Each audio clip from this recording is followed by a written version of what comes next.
Bonjour et bienvenue à tous dans cette édition spéciale d'aujourd'hui consacrée à la diaspora ultramarine dans le cadre de la campagne FFE Outre-mer, campagne pour accompagner tous ceux qui n'ont pas encore terminé leur examen, mais aussi pour d'autres actions dont nous parlerons tout au long de cette édition. Je vous laisse maintenant découvrir notre premier plateau ici avec les acteurs de la jeunesse ultramarine.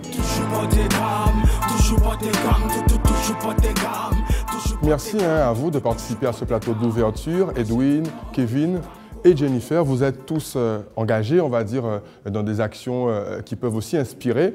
Est-ce que vous pouvez un petit peu en parler en ouverture de cette émission? J'ai eu l'occasion de participer au FFE Outre-mer en Guadeloupe à plusieurs éditions, notamment les échanges interétudiants sur le retour d'expérience qui, à mon sens, est nécessaire, puisqu'il faut savoir parler de la réalité du terrain, comment ça se passe, les études universitaires, comment ça se passe aussi en métropole. Et si j'ai un message à diffuser, c'est que les examens, ce n'est que le début, en fait, le début de l'aventure. Et quand on vient, peu importe où nous sommes, sur la planète ou en métropole, on est chacun représentant de son territoire, de la Guadeloupe, de la Martinique, de Marie-Galante. La réussite se mérite. Et il ne faut pas hésiter à se battre justement pour réussir et être fier de ce que nous sommes en fait. Nous sommes des ultramarins, parce que c'est le thème de cet afterwork d'aujourd'hui. Et ne pas hésiter justement à défendre cette fierté ultramarine et défendre aussi cette fierté dans la réussite. Voilà. Je pense qu'effectivement, une fois qu'on a réussi son examen, ce n'est pas tout. Il faut pouvoir continuer et aider aussi la jeunesse ultramarine à s'en sortir. Et par exemple, ce qu'on fait à Perspective, mais ce que vous faites aussi, c'est qu'on essaie de rassembler cette jeunesse pour qu'elle puisse s'aider, pour qu'elle puisse s'appuyer aussi sur les autres pour pouvoir s'aider professionnellement. Et je pense que c'est important, et c'est important qu'on reste soudés pour pouvoir faire en sorte que l'outre-mer, ou l'Afrique aussi, se développe davantage en tout cas. L'examen n'est pas tout. Et ne pas avoir peur de l'échec, il faut le dire aussi. Parce que beaucoup se font une fixation qu'on peut échouer, c'est la fin du monde. Non, échouer, c'est pour mieux repartir. L'important, c'est de jamais abandonner. Et justement, à l'AGEC, c'est ce qu'on veut leur dire, c'est de ne pas abandonner. Où qu'ils soient, ils peuvent avoir un réseau, quelqu'un avec eux pour les accompagner. Et je pense que c'est là qu'on est fort. Faire attention aussi à ne pas s'entourer de personnes qui, elles, ont envie d'abandonner. Moi, c'était un peu mon cas. Donc, j'étais en prépa pour intégrer une école de commerce et c'était assez difficile pour moi. Et à la fin de l'année, donc j'étais parmi les derniers, à la fin de l'année, il y a eu une vague de personnes, 5-6 personnes qu'on voulait abandonner. Et je me suis dit, je suis nul, ils abandonnent, je vais abandonner aussi. Et je pense que c'est important, au contraire, de se dire non, on n'abandonne pas. On a commencé quelque chose, on le termine. Et je me suis un peu reboosté, j'ai terminé, donc j'ai continué, j'ai passé mes concours et je les ai réussis. Et donc là, je suis assez satisfait de mon parcours. Et donc surtout, là, je pense un point très important qu'on doit dire à cette jeunesse-là, c'est de ne surtout pas abandonner. Très bien, c'est un beau mot de conclusion. Jennifer et Edwin, vous voulez rajouter quelque chose? Justement, je suis tout à fait d'accord avec toi. En fait, notre pire ennemi, c'est nous-mêmes en fait. Et c'est nous qui nous mettons des barrières mentales. Et justement, concernant mon parcours, moi je tire ma force en fait, comme j'ai dit au début, de ma fierté d'être de Guadeloupe, d'être de Marie-Galante et de me dire il faut que j'y réussisse parce que je suis de là-bas en fait. Et parce que les gens que je vais rencontrer peut-être ne rencontreront jamais de Marie-Galantais, mais je suis fière d'être de là-bas, je suis fière de ce que je représente et je veux réussir pour ça aussi en fait, pour la fierté de mes parents, la fierté de mon île, de ma région et aussi, c'est ça aussi la diaspora ultramarine, ce qu'on représente ici, c'est qu'on a tous des parcours différents mais qu'on se reconnaît dans nos territoires et qu'on a envie de présenter ce territoire en métropole et dire voilà, moi je viens de là et c'est comme ça. Comme tu disais, Marie-Galante, la Polynésie, il y a un lien entre nous, c'est cette histoire qu'on a, cette histoire de diaspora qui est le thème de Time to Link aujourd'hui, mais cette histoire également qu'on a d'être des départements, des territoires d'outre-mer. On a un partage à faire et pour pouvoir réussir ensemble, il faut se mettre ensemble autour d'une table. Voilà, donc merci beaucoup Edwin, Jennifer et Kevin pour vos interventions assez motivantes pour tous ces jeunes qui s'apprêtent pour certains à réussir leur examen et pour d'autres à poursuivre leur vie professionnelle. On vous retrouvera avec plaisir durant nos prochaines opérations. Quant à nous, on se retrouve pour le prochain plateau et ce sera juste après ça.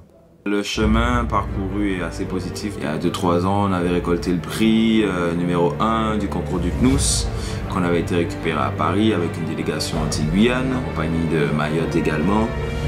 Depuis, le projet a mûri et il y a de nouvelles opérations qui vont se mettre en place. Et donc aujourd'hui, c'est l'occasion de faire le point pour pouvoir apporter des idées et pour permettre à toutes les antennes et à toutes les associations qui rejoignent à nouveau le réseau du FFE Outre-mer d'être à jour et de savoir sur quelle base on va et comment continuer à consolider ce projet. Voilà. Mais c'est comme ça. Comme ça, tout bit n'est qu'à commencer. Comme ça. Allez.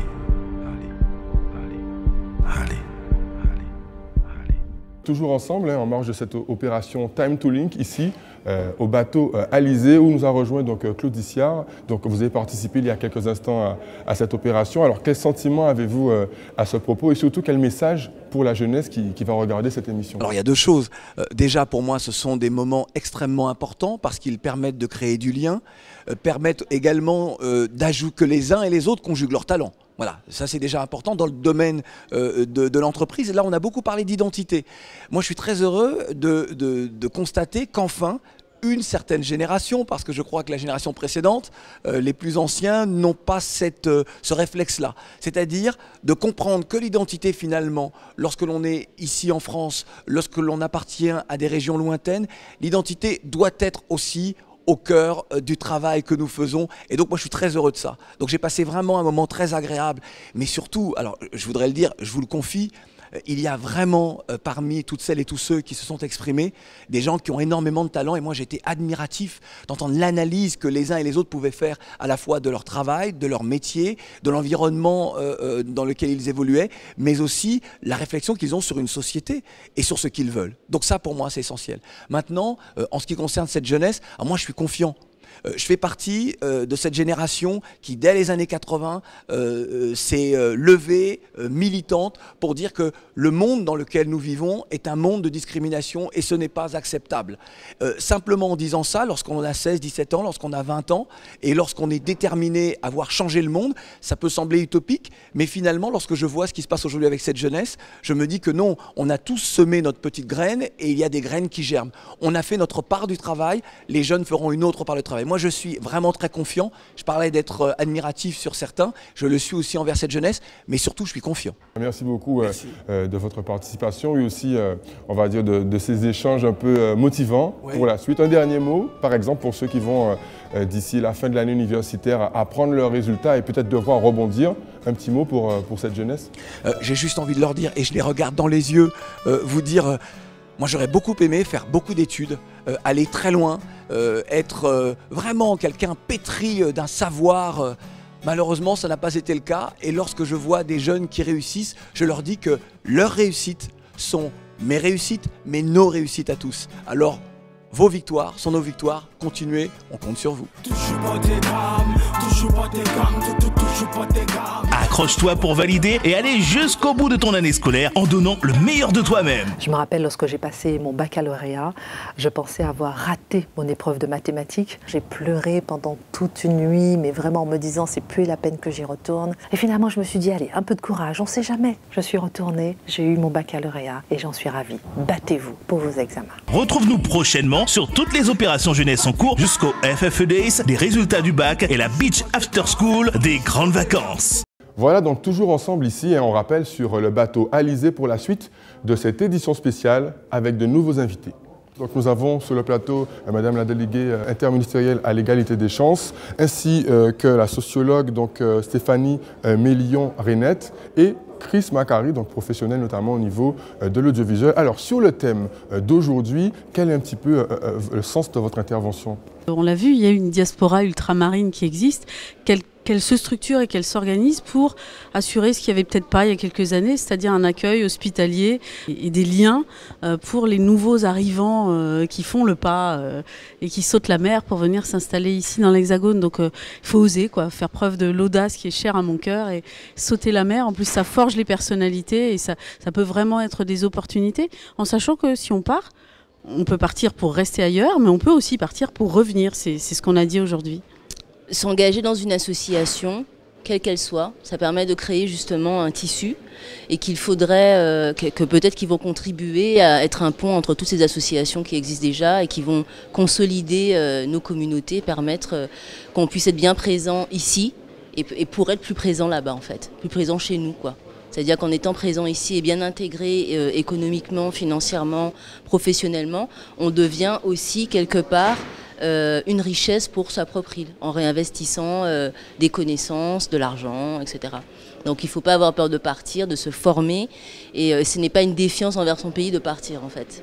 Tentez, osez, arriver à accomplir vos rêves, n'ayez pas peur de partir.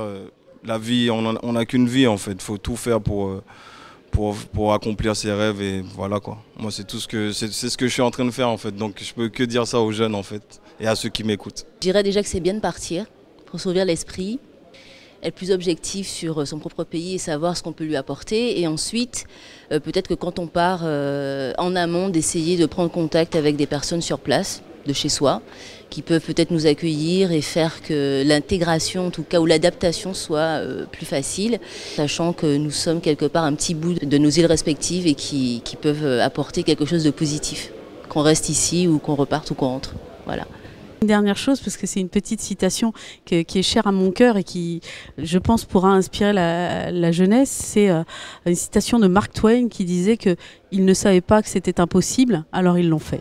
Super. Ben, merci beaucoup en tous les cas pour votre intervention à tous les trois pour cette édition spéciale d'aujourd'hui. On se retrouve tout de suite pour la suite de cette édition spéciale ici en marge de l'opération Time to Link. L'ensemble des associations jeunesse engagées dans la campagne pour la réussite à l'examen t'invite à suivre l'ouverture officielle de la campagne d'inscription en ligne pour les prochains salons d'échange avec les futurs bacheliers. Tu es étudiant ou jeune professionnel, originaire des Outre-mer, tu travailles ou bien tu étudies à l'étranger et tu seras de retour au pays début juillet. Sache que tu peux partager ton expérience avec beaucoup d'autres au Forum des futurs étudiants. Inscription des volontaires sur le profil FFE Outre-mer et sur culture-campus.org. Voilà, donc on se retrouve pour la suite de ce plateau d'aujourd'hui avec des intervenants de qualité, de la Réunion, de la Martinique, mais aussi des jeunes professionnels qui mettent en place, on va dire, des dispositifs très intéressants. Est-ce que vous pouvez nous en dire un petit peu plus pour tous ces jeunes qui vont écouter cette émission et qui peut-être ne se rendent pas compte qu'ils peuvent s'engager notamment dans l'associatif? Peut-être important de faire passer le message aux jeunes qui vont soit venir en mobilité ou soit qui restent sur place, que l'engagement associatif n'est pas seulement une question de solidarité, mais également ça permet aussi d'afficher des choses sur son CV, des choses à dire aussi en entretien lorsqu'on est face à un recruteur, et ça me permet aussi de faire la transition que nous effectivement au sein d'Akelio Accompagnement on est peut-être une association un petit peu transverse dans le milieu ultramarin, dans le sens où on travaille uniquement sur la question de l'emploi, de la formation et on va dire toutes les thématiques liées aux ressources humaines, et dans ce cadre-là, effectivement, on a mis en place différents dispositifs, notamment un forum qui s'appelle le Forum Pro Jeunesse, qui lance sa deuxième édition en fin d'année 2014, toujours sur ces thématiques de l'emploi, de la formation, de la mobilité internationale, mais aussi sur des questions liées au logement, bref, toutes les préoccupations qu'un jeune en situation de mobilité, ultramarin ou non, peut rencontrer. On a tendance à croire dans l'environnement jeune, adolescent, que l'associatif est assez ringard et n'est disponible que pour les personnes d'un certain âge. Mais en fait, c'est une manière de fédérer, comme disait Loïc, de se retrouver et puis de porter des projets qui nous tiennent à cœur. Donc, ce que nous faisons avec l'AERP, donc j'aime à le penser. Donc, l'association des étudiants réunionnais de Paris souhaite se montrer aux jeunes et par le biais de ce genre d'événements, que nous sommes là et que c'est vraiment des questions d'actualité pour leur avenir, que ce soit ici ou dans leur dom-tom. Il faut s'investir dans la vie pour pouvoir avancer progressivement et aller plus loin que l'examen qui va arriver et avoir une vision beaucoup plus large et se dire que la vie ce n'est pas juste un contrôle mais c'est tout ce qui va arriver derrière et que cette réussite dépend beaucoup des gens qui nous entourent. Je pense que c'est ce que j'aimerais leur dire, oui. Donc on parle de l'association Martinique Ambition Jeune qui a été fondée il y a 3 mois. Donc cette association veut véritablement rassembler les jeunes martiniquais qui sont ici. Donc je rejoins mes homologues réunionnais et mon homologue de jeunesse outre-mer pour dire que l'engagement associatif est là pour se recréer une communauté, pour se recréer une identité, puisqu'on sait qu'on peut souvent être perdu quand on arrive.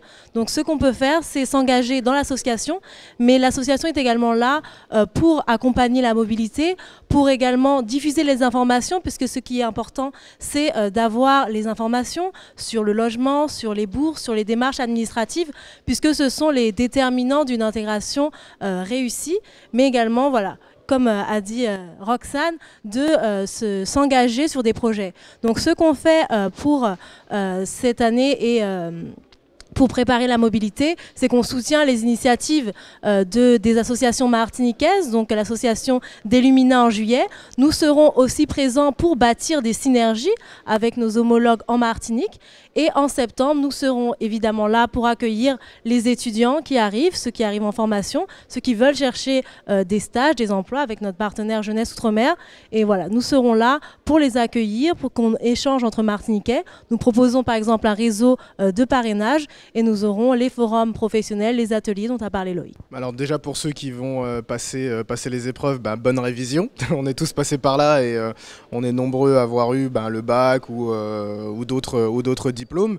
Donc j'ai envie de dire c'est le moment de mettre de passer la deuxième tout simplement pour pouvoir réussir tous ces examens et la suite sera encore plus dur, il faut leur dire. Ce ne sera pas forcément simple, mais en tout cas, avec de la motivation, on peut vraiment y arriver, on peut vraiment s'en sortir. Je rejoindrai un petit peu ce que Roxane disait sur l'environnement, qui est très important pour pouvoir réussir. Et le tissu associatif est un bon endroit, est un bon outil pour pouvoir aussi se créer un environnement un peu comme ça, un peu positif, en mouvement, pour pouvoir rencontrer d'autres étudiants, partager, échanger et surtout voir les bonnes pratiques par exemple dans les révisions ou même pour le monde professionnel, puisque c'est comme ça qu'on commence à se créer un réseau en fait. C'est par le milieu associatif qu'on se crée un réseau, des contacts et qui peuvent servir pour à court, moyen ou long terme. Voilà, tout simplement. Donc allez-y à fond et puis une fois que vous êtes en mobilité ou que vous êtes sur place, rejoignez les différentes associations qui font un travail sur le terrain. Voilà. À La Réunion, on a un dicton qui dit « pas capable est mort sans essayer ». C'est-à-dire que en n'essayant pas, on perd une chance de réussir. Alors à tous ceux qui passent leur examen, je leur dirais essayez, tentez, n'ayez pas peur de l'échec puisque dans tous les cas, on est gagnant. Donc tentez la mobilité, venez, rejoignez-nous sur aerp.fr, sur Facebook ou sur Twitter et nous serons là pour vous accueillir et n'ayez vraiment pas peur de tenter de réaliser vos rêves parce que c'est tout à fait possible. Très bien, merci beaucoup pour cette conclusion et merci pour votre participation à tous. Ils peuvent vous rejoindre, notamment Jeunesse Outre-mer sur le net ou encore Martinique Ambition Jeune, très facile à trouver aussi, notamment sur Facebook. Quant à nous, on se retrouve tout de suite après ça.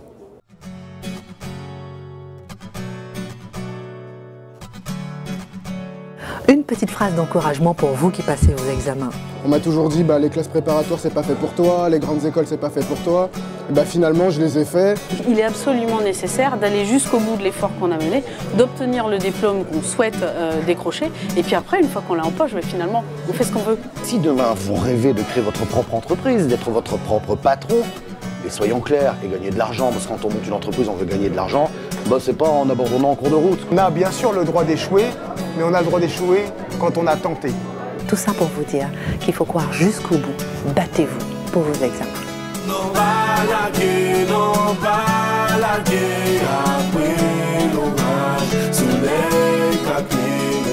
Nous sommes présents avec justement l'un des organisateurs, donc merci beaucoup Jean-Marc de nous rejoindre ici. Alors ton sentiment sur le déroulement déjà de l'opération Time to Link et ensuite du plateau d'aujourd'hui, puisque c'est grâce à vous qu'on a pu faire cette émission ici. Alors dans un premier temps, le déroulement de Time to Link, nous on est très heureux, toujours très heureux. Là c'est la deuxième édition, je dis bien deuxième et pas seconde parce qu'il y en aura d'autres par la suite. On est très heureux en fait d'avoir organisé cette deuxième édition. Le but premier c'est vraiment de faire en sorte que la diaspora se connaisse, que les ultramarins se connaissent et je pense qu'on a encore ce soir réussi justement sur cet aspect-là. D'accord. Et sinon après, concernant le thème, on va dire, directement orienté vers la jeunesse, le but par exemple de cette émission, qu'est-ce que toi tu aurais, dans le cadre de cette émission, à dire à tous ces jeunes qui vont certainement écouter ce que tu as à leur dire ce soir? Les jeunes, j'ai beaucoup de choses à leur dire. Moi, mon activité principale, c'est justement orientée vers les jeunes, puisque j'ai une plateforme donc, de crowdfunding qui est dédiée aux projets étudiants. L'idée, c'est de faire en sorte que, quel que soit le projet qu'ils ont, ils puissent le financer en fait, d'une manière ou d'une autre, avec le financement participatif et par le biais de notre plateforme. Très bien, donc en fait ils peuvent rejoindre la plateforme à quel niveau pour ceux qui sont intéressés par cette proposition? Alors en fait typiquement un étudiant qui a un projet et qui a besoin d'argent pour le réaliser s'inscrit sur notre plateforme, présente son projet de la manière la plus détaillée qui soit, avec des photos, des vidéos, alors ça peut être du projet humanitaire, associatif, voire d'entrepreneuriat, et l'idée c'est qu'il collecte justement ses fonds via la plateforme, donc par du paiement en carte bancaire de la part de gens qu'il connaît ou qu'il ne connaît pas. Merci beaucoup encore Jean-Marc pour ton intervention, mais aussi l'invitation ici dans le cadre de l'opération Time to Link. On rappelle que nous étions sur le bateau Alizé à Paris pour cette édition spéciale d'aujourd'hui et on vous dit à très bientôt. Ce qui m'a plu aujourd'hui, c'est de voir toute cette énergie rassemblée en un point, en un lieu, de voir autant de jeunes disposés, disponibles à l'écoute et avec une volonté forte d'entreprendre, de poser des questions, de se fédérer. C'est original, on est sur une péniche à Paris.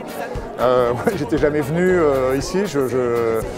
Il y a un côté sympathique, il y a beaucoup de monde, c'est plutôt convivial, donc chapeau les organisateurs, oui, c'est très réussi. Toujours ensemble ici, pour cette fois le plateau de clôture de cette édition spéciale d'aujourd'hui, on le rappelle, depuis le bateau Alizé, en marge de l'opération Time to Link, dont nous avons l'organisatrice avec nous, mais aussi deux autres intervenants de poids, le fondateur notamment du groupe Olmol, ainsi que la rédactrice en chef du magazine Roots. Alors, qu'est-ce que vous auriez tous à dire à cette jeunesse qui nous regarde et qui, justement, dans le cadre de la campagne FFE Outre-mer, peut s'inspirer de vos parcours et de l'opération, par exemple, organisée Time to Link qui nous reçoit aujourd'hui? Si j'ai quelque chose à dire aux jeunes, c'est d'y croire déjà, d'avoir de l'ambition. C'est pas une chose négative que d'avoir de l'ambition, d'oser l'affirmer et de ne pas hésiter aussi à travailler en synergie, en fait, en solidarité. Pour organiser Time to Link, les réservations se sont faites sur le site de Sébastien d'Olmol. Je sais qu'en faisant ça, il en tire des bénéfices et j'ai l'impression aussi de soutenir un compatriote, en fait. Donc déjà, moi, j'ai une expérience entrepreneuriale, donc j'avais déjà créé une première boîte quand j'étais au lycée. Donc, vous qui me regardez, qui avez passé votre bac, j'ai créé ma première entreprise pendant que je passais mon baccalauréat.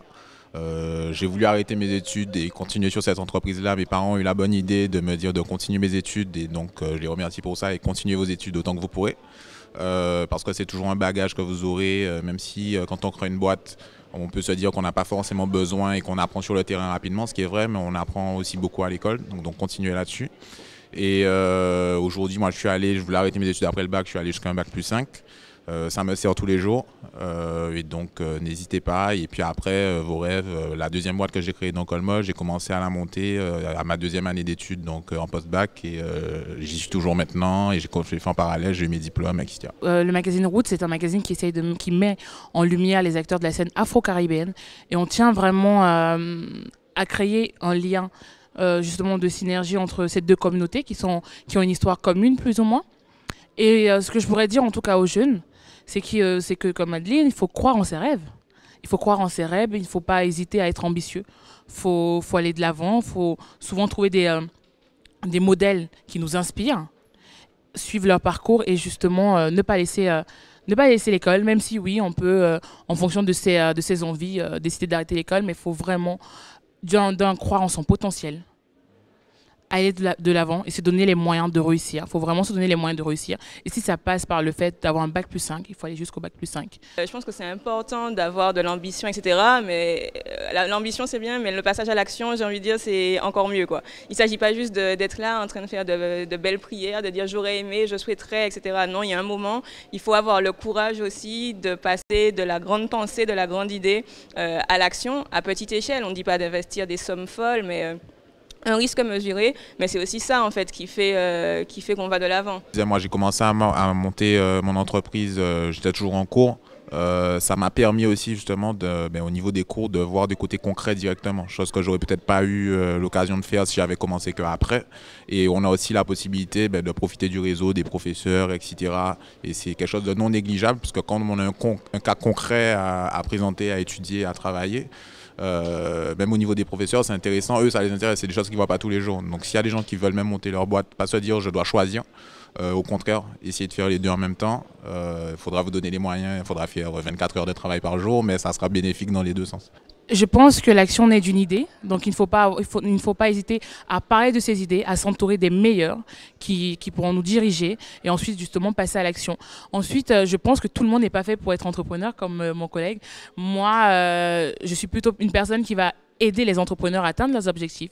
Et voilà, il ne faut pas avoir honte aujourd'hui en 2014 de pouvoir se dire je veux rentrer dans une entreprise et je vais être la meilleure dans l'entreprise sans créer l'entreprise. Je vous souhaite une bonne chance et beaucoup de réussite. Il faut se donner les moyens, qu'il ne faut pas hésiter à avoir de l'ambition. Moi j'ai fait une grande école de communication et je suis sûre que Sébastien a fait aussi une grande école. Diane elle est partie aux États-Unis. Donc il ne faut pas hésiter à avoir grand et même en commençant petit en fait. C'est ça mon point, d'y croire et tout vient à point. Voilà, ne pas hésiter à voir grand tout en commençant petit, ce sera notre mot de conclusion. Encore merci pour vos précieuses interventions qui clôturent aussi cette édition d'aujourd'hui. J'étais très heureux d'animer cette émission en votre présence. Et quant à nous, on se retrouve très bientôt pour encore plus de production éducative pour aider la jeunesse dans la réussite professionnelle, mais encore plein de surprises dans les semaines et mois à venir. À très bientôt. CAP, BEP, ça, nous pas fait travailler nous, donc zot, faites à zot, soyez vigilants, nous la fait zot.